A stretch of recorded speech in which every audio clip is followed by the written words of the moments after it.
Hey, what's going on everybody? Hope you're doing well. I realize I haven't made a video in a little while now, so I thought I'd pull my finger out of my ass, so to speak. As you can see, it's not exactly an IMAX setup, but nonetheless, I think it's a good topic. And I've just finished training at the gym, and I was having a chat with the guy there actually, which is a good one, and I thought it'd be relevant to share it with you. And he was telling me about basically how he was training hard every day, but he wasn't getting stronger. And my question to that was, okay, so what are you trying to get stronger at? And what are you struggling to get stronger at? And he said, well, anything really. And I guess therein lies the problem. See, a lot of people want to get stronger, but they've never actually really defined what strength is. And strength can come in many forms. I just lost all my groceries, but anyway. Strength can come in many forms. And for instance, if you're a powerlifter, you know, strength to you is getting stronger in the 3 big lifts: squat, bench, and deadlift. Whereas, for instance, if you're a gymnast, getting stronger might be, you know, doing more maneuvers on the rings, things like muscle ups, levers, etc.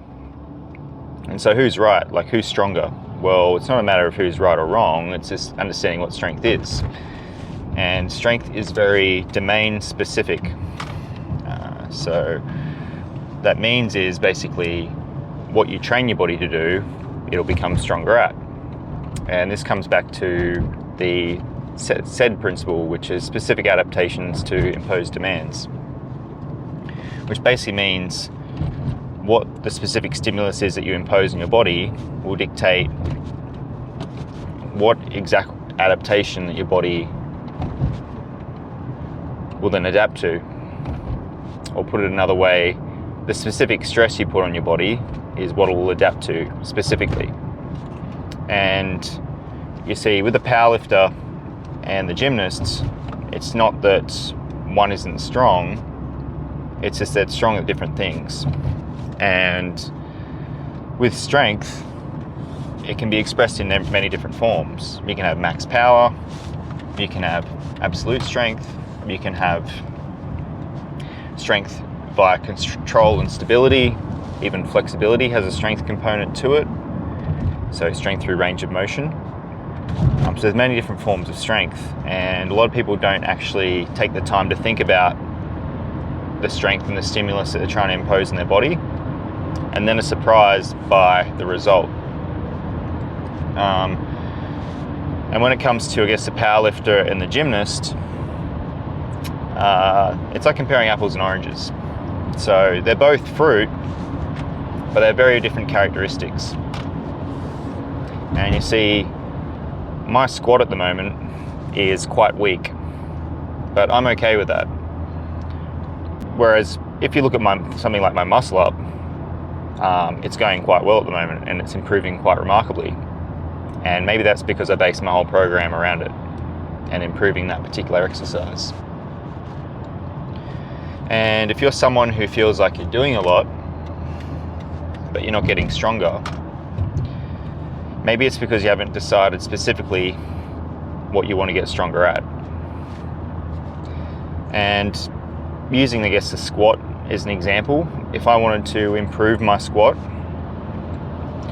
I know that if I put in my program 3 times per week and I squatted really hard, also made it the first exercise, I also did a thorough warm-up, and I also too, not only, I guess, squatted frequently at a higher intensity, but also too, I practiced the movement every day with an unloaded bar, looking at perfect form at full depth. And I would be surprised, very surprised, if my squat didn't start to improve. And you can take this, I guess, with any exercise. Yes, there's a degree of, you know, intensity and recovery, etc. But there's usually always something you can specifically do to improve that exercise at varying different intensities. And as Daniel Kahneman said, the Nobel Prize-winning economist, he said that adaptation, to a large extent, is a process of reallocating your attention. And so if you think about that, many of us put a lot of effort in and we don't see the fruits of our efforts because it's not really focused or directed anywhere. And so if you're someone who's struggling to get stronger or improve something, I can guarantee that there's not enough attention or focus on that area.